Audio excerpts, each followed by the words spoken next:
Aita was a young Apache woman, full of life and curiosity. Her black hair fell in thick braids over her shoulders, and her eyes sparkled with a mix of innocence and wonder. She lived in a small, close-knit community in the wide, open plains. Life among her people was simple and natural, but Aita often found herself staring beyond the hills, wondering about the world that lay past the mountains. Her mind was like a small river, constantly moving, exploring, and asking questions.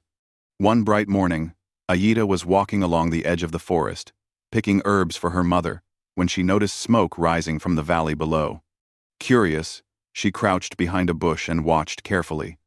There, in a clearing, stood a small settlement of white settlers. Their homes were made of wood and looked so different from the adobe houses of her village. There were women washing clothes, children running and playing, and men tending to the land. Aita tilted her head, intrigued. She had heard stories about settlers from other tribes, but she had never seen them up close. Aita's curiosity grew each day. She began watching from a distance, learning small things about the settlers. She noticed that the children were very different from Apache children. They laughed freely, played in the mud, and seemed so unafraid of the world. The mothers and fathers held their children close, kissed them on the cheeks, and spoke softly to them. It was a strange sight for Aita. In her village, children were taught respect and discipline from a young age, and affection was shown, but in a different way. She often whispered to herself, "Why do they show love like that? Can it be different for us too?" Aita wanted to know everything. She watched how the settlers fed their children, how they bathed them in buckets of water, and how they rocked them to sleep. One day, she saw a small boy stumble and fall, and his father picked him up with laughter, brushing the dust from his clothes. Aita felt a warmth in her heart she couldn't explain. She wanted to understand this, to know why it made her feel happy inside. Back in her village, Aita tried to ask her friends and elders about these differences, but they would only laugh or shake their heads. "Aita," her grandmother said one evening, "your curiosity is like a fire. It will guide you, but you must be careful. Not all things are meant to be understood by everyone." Aita nodded, but the fire of curiosity was too strong to ignore. She wanted to know, not for mischief, but to learn and understand the ways of the world outside her tribe. One afternoon, while walking near the settlement, Aita overheard the settlers talking about family and children. Words she had never heard before filled her mind with questions. She tried to remember every detail: the sound of laughter, the gentle voices, the way parents guided their children through small tasks. It was as if she was seeing magic, a way of living that was both ordinary and extraordinary. She told her mother, "I want to learn how they care for their children.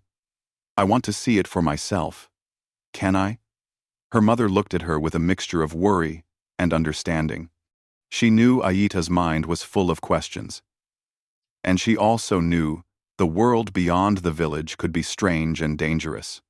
But she also knew that curiosity was a gift, and she could not stop her granddaughter from seeking knowledge.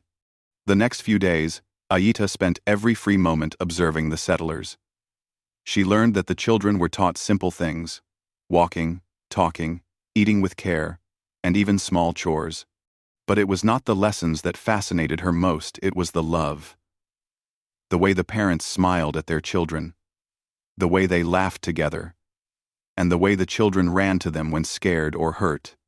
Aita had never seen this level of gentle care before. In her tribe, care was shown differently, often quietly, without much talk or outward display.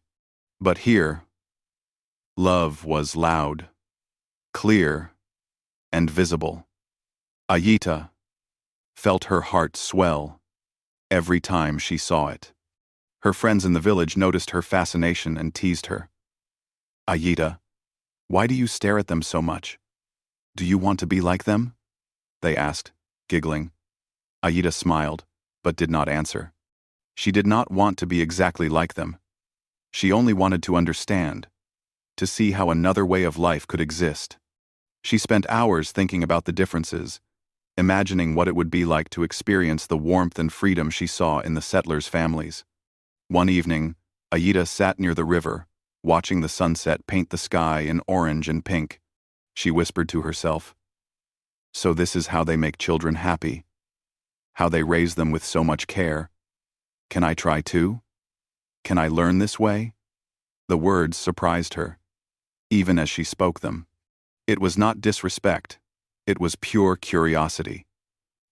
She wanted to learn about the world beyond her own, to see if there was a way to combine the wisdom of her people with the kindness she had seen in the settlers.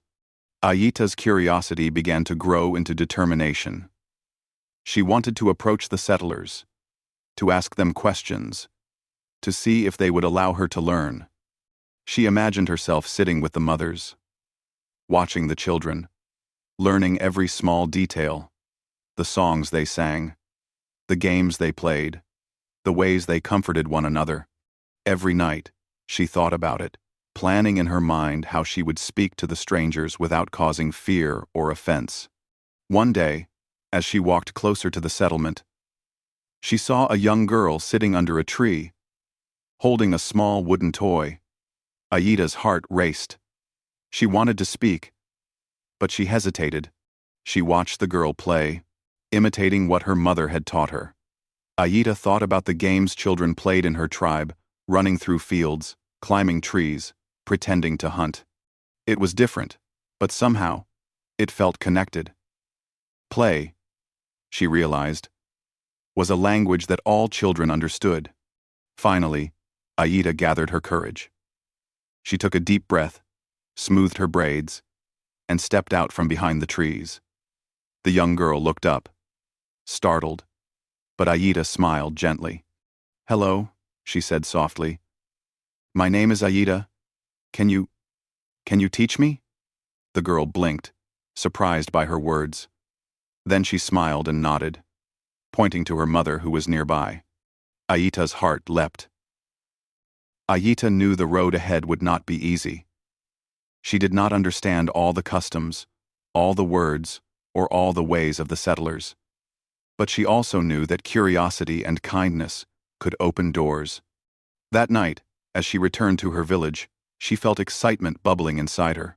She whispered to herself again, "I will learn.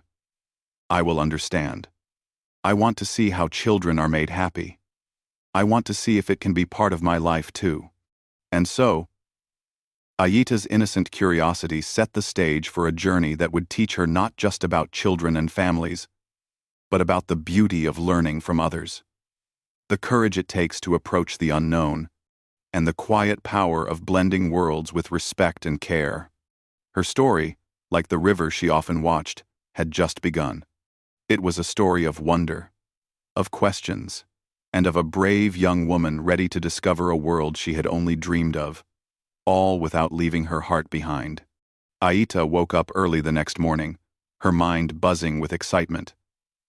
The night had been filled with dreams of children laughing, mothers singing softly, and fathers holding their little ones with gentle care. She remembered the settler girl from yesterday and the kind smile that had welcomed her.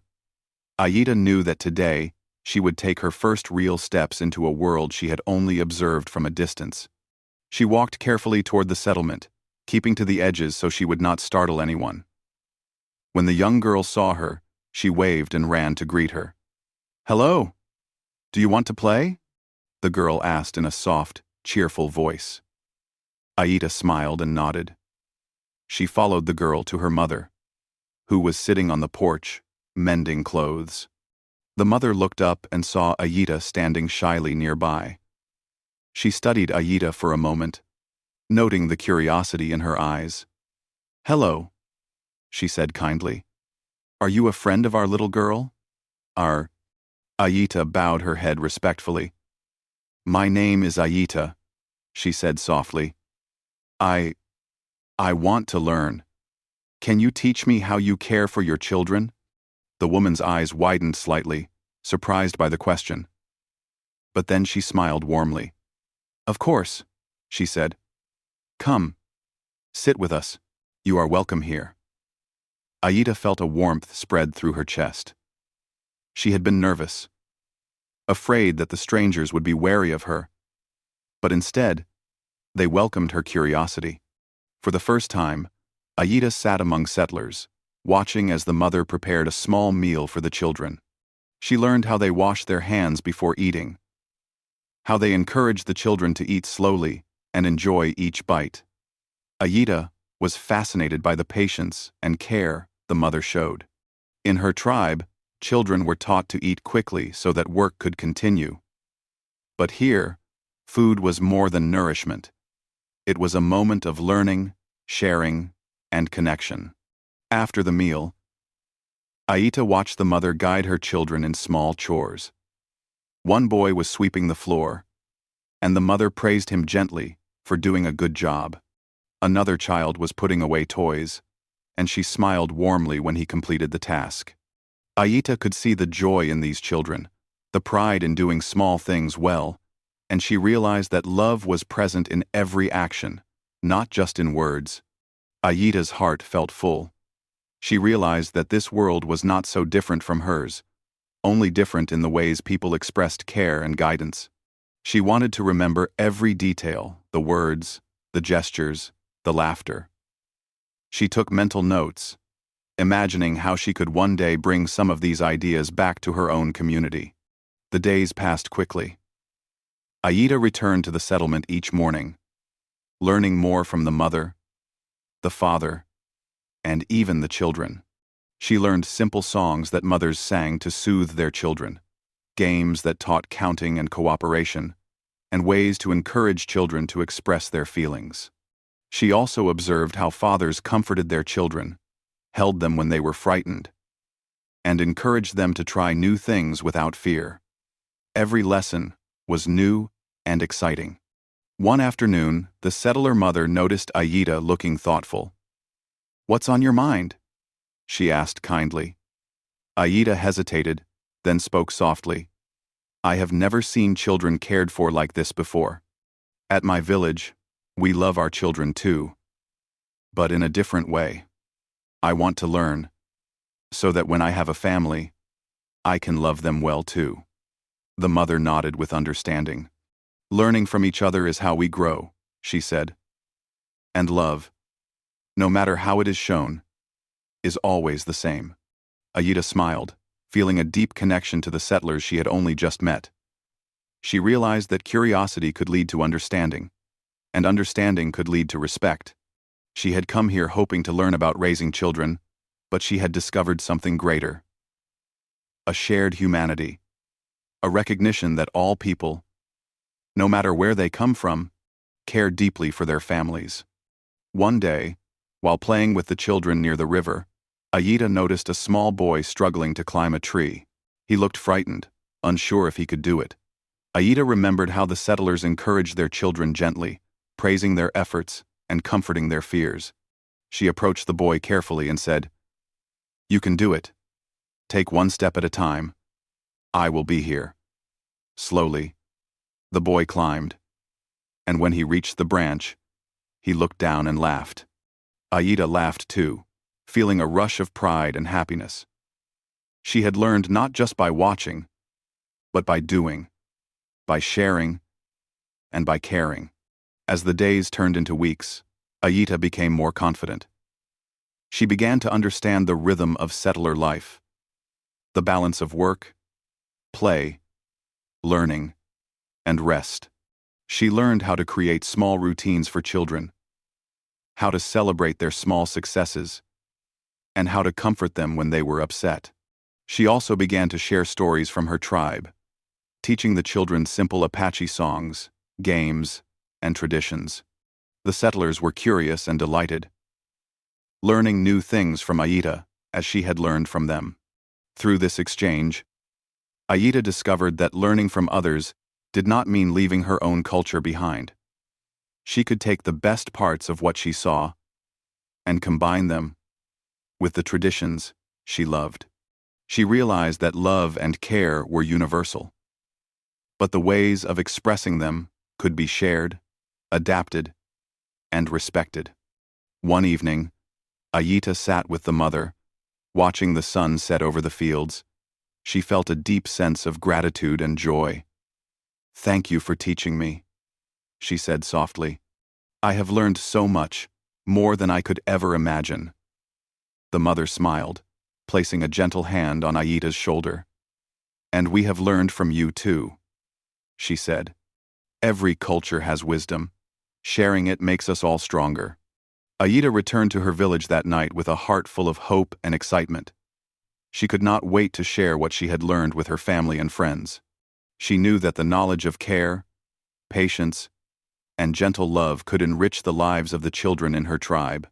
She felt proud, not because she had done something extraordinary, but because she had dared to be curious, to ask questions, and to learn from others with respect. The next day, Ayita began teaching small lessons to the children in her village. She sang the songs she had learned, taught the games, and showed them gentle ways to help and comfort each other. The children were delighted, laughing and learning in ways that were new to them. The elders watched with quiet approval, realizing that Ayita had found a way to honor her culture while embracing the wisdom of others. Ayita's journey had begun with a simple question. "So white people make children this way? Can I try too?" That question had led her to a world of learning, understanding, and connection. She had discovered that curiosity, respect, and kindness could build bridges between worlds, between cultures, and between people. In the months that followed, Ayita continued to visit the settlers, sharing stories, learning new ways of raising children, and growing in knowledge and confidence. She became a bridge between her tribe and the settlers, showing that innocence, curiosity, and a desire to learn could bring people together in the most unexpected ways. Ayita knew that the journey was far from over. There were still many lessons to learn, many stories to hear, and many children to guide. But she also knew that with courage, kindness, and an open heart, she could continue to grow and help others grow too. She had started as a curious young woman, watching from the edges of the forest, and she had become a learner, a teacher, and a bridge between worlds. And as she looked up at the sky, the colors of dawn reflecting in her eyes, Ayita felt a deep sense of peace. She had found what she was searching for, not just the ways of raising children, but a greater understanding of life, love, and the power of curiosity. Her heart was full, her mind was open, and her spirit was ready to embrace all the wonders the world had to offer. Ayita's story was one of innocence, courage, and the simple, beautiful truth that learning from others can make our own lives richer, our communities stronger, and our hearts fuller. She had asked a simple question, and it had changed her world forever.